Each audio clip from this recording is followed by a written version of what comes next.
ఈరోజు మనం తిరుమల కొండల్లో దాగి ఉన్న ఒక అద్భుతమైన రహస్యమైన ప్రదేశం గురించి మాట్లాడుకుందాం.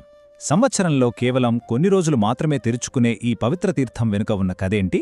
పదండి ఈ ఆధ్యాత్మిక ప్రయాణంలోకి అడుగుపెడదాం. ఆలోచించండి, ఒక పవిత్ర స్థలం ఏడాది పొడవునా కాకుండా కేవలం కొన్ని రోజులు మాత్రమే తెరిస్తే ఎలా ఉంటుంది? ఆ ఆలోచనే చాలా ఆసక్తికరంగా ఉంది గదూ. తిరుమలలోని తుంబుర తీర్థం వెనుక ఉన్న ప్రత్యేకత ఇదే. అసలేంటా రహస్యం? దాని ప్రాముఖ్యత ఏంటి? లోతుల్లోకి వెళ్ళి చూద్దాం. సాధారణంగా మనం తిరుమల అనగానే శ్రీవారి ఆలయం గురించే ఎక్కువగా మాట్లాడుకుంటాం. కాని ఈ శేషాచలం కొండల్లో 100కు పైగా పవిత్ర జలపాతాలు అంటే తీర్థాలు ఉన్నాయన్న విషయం చాలామందికి తెలియదు. వీటిలో చాలా వరకు దట్టమైన అడవుల్లో దాగి ఉంటాయి. కొన్ని మాత్రమే అది సంవత్సరంలో ప్రత్యేక రోజులలోనే భక్తులకు అందుబాటులోకి వస్తాయి. సరే, ఇన్ని వందల తీర్థాలు ఉండగా ప్రత్యేకంగా ఈ తుంబుర తీర్థానికే ఎందుకంత ప్రాముఖ్యత? దీని వెనక ఒక ఆసక్తికరమైన పురాణ గాథ ఉంది. పదండి ఆ కథలోకి వెళ్దాం. ఈ పురాణ గాథను సరిగ్గా అర్థం చేసుకోవాలంటే ముందుగా మనం గంధర్వులు అంటే ఎవరో తెలుసుకోవాలి. హిందూ పురాణాల ప్రకారం గంధర్వులు అంటే దేవలోకములో నివసించే అద్భుతమైన సంగీత విద్వాంసులు, గాయకులు అన్నమాట. ఇక ఈ కథలో మన హీరో తుంబురుడు. ఆయన మామూలు గంధర్వుడు కాదు. సంగీతంలో మేటి, కశ్యప మహర్షి కుమారుడు, శివకేశవులిద్దరి పరమభక్తుడు. ఆయన చేతుల్లో ఎప్పుడూ కళావతి అనే ఒక దివ్యమైన వీణ ఉంటుంది. అంతటి గొప్ప చరిత్ర, అంతటి పేరున్న తుంబురుడి జీవితంలో ఊహించని ఒక సంఘటన జరిగింది. అదేంటంటే ఆయన తన భార్యకు శాపం పెట్టాడు. ఆ శాపమే తుంబురు తీర్థం పుట్టుకకు కారణమైంది. అసలేం జరిగిందంటే తుంబురుడి శాపం వల్ల కప్పగా మారిన అతని భార్య ఆ నీటిలోనే జీవిస్తూ ఉండేది. సరిగ్గా అప్పుడే అగస్త్య మహర్షి అక్కడికి వచ్చి ఆ తీర్థం యొక్క పవిత్రత, మహిమల గురించి వర్ణించారట. ఆ మాటలు వినగానే ఆమెకు శాప విమోచనం కలిగి తిరిగి తన నిజరూపాన్ని పొందింది. ఆ విధంగా ఆ ప్రదేశం శాప విమోచన స్థలంగా పవిత్రతను సంతరించుకుంది. తుంబురుడి కథతో ముడిపడి ఉంది కాబట్టే దీనికి తుంబుర తీర్థం అని పేరు వచ్చింది. సరే, ఈ పురాణ గాథను కాసేపు పక్కన పెడితే వర్తమానంలోకి వద్దాం. ఈ పవిత్ర స్థలాన్ని చేరుకోవడానికి భక్తులు చేసే సాహసయాత్ర ఎలా ఉంటుందో ఇప్పుడు చూద్దాం. ఈ యాత్ర అంత సులభం అనుకుంటే పొరపాటే. వెళ్ళి రావడానికి మొత్తం 16 కిలోమీటర్లు. అంటే ఇది మామూలు నడక కాదు. భక్తుల శారీరక దృఢత్వానికి, వాళ్ల భక్తికి ఒక పెద్ద పరీక్ష అన్నమాట. ఈ ప్రయాణం వివరాలు చూస్తే మనకింకా క్లియర్గా అర్థమవుతుంది.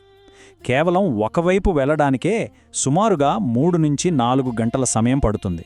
అంటే మొత్తం యాత్ర పూర్తి చేయడానికి దాదాపు ఒక రోజంతా కేటాయించాల్సిందే. ఈ ప్రయాణమంటే ఏదో మామూలు రోడ్డు మీద నడక కాదు. దట్టమైన అడవి, రాళ్ళు రప్పలతో నిండిన దారి, నిటారుగా ఉండే లోయలు, ఇలా ఒక సాహస యాత్రలాగే ఉంటుంది. మధ్యలో పాపవినాశనం డ్యామును కూడా దాటాలి. ఇక అదృష్టం బాగుంటే అరుదుగా కనిపించే బంగారు బల్లి కూడా దర్శనమివ్వచ్చు. ఇంత కష్టమైన యాత్రకు ఎంతమంది వస్తారనుకుంటున్నారు?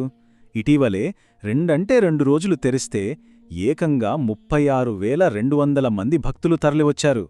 అంటే వాళ్ల భక్తి విశ్వాసం ఏ స్థాయిలో ఉందో మనం అర్థం చేసుకోవచ్చు. మరింత పెద్ద సంఖ్యలో భక్తులు వస్తున్నప్పుడు ఏర్పాట్లు కూడా అదే స్థాయిలో ఉండాలి కదా.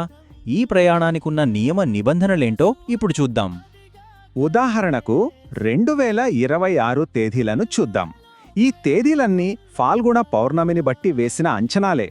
కాని చివరి నిర్ణయం మాత్రం తిరుమల తిరుపతి దేవస్థానం అంటే టీటీడీ వాళ్లదే. అందుకే వెళ్లాలనుకునే వాళ్లు తప్పకుండా టీటీడీ అధికారిక ప్రకటనలను ఫాలో అవ్వాలి. ఇది చాలా ముఖ్యం. ఇంత కష్టమైన ప్రయాణంలో భక్తులకు కొన్ని సౌకర్యాలు టీటీడీ కల్పిస్తుంది. దారిలో తాగడానికి నీళ్లు, అన్నప్రసాదం, ఫస్ట్ ఎయిడ్, సెక్యూరిటీ ఇవన్నీ ఉంటాయి. కానీ గుర్తుంచుకోవలసిన విషయమేంటంటే ఇక్కడ హోటళ్లు గానీ, రాత్రిపూట ఉండటానికి వసతులు గానీ ఉండవు. మొబైల్ సిగ్నల్ కూడా సరిగా ఉండదు. సో వీటన్నిటికీ మానసికంగా, శారీరకంగా సిద్ధపడి వెళ్ళాలి. ఇక యాత్ర చేసేటప్పుడు కొన్ని ముఖ్యమైన నియమాలున్నాయి. వాటిని ఖచ్చితంగా పాటించాలి. ముఖ్యంగా ఆధార్ లాంటి ఒక గుర్తింపు కార్డు వెంట తీసుకెళ్లాలి.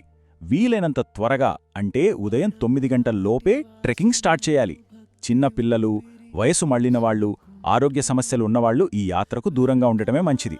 అలాగే వంట సామాగ్రి, ప్లాస్టిక్ వస్తువులు లాంటివి అస్సలు తీసుకురాకూడదు.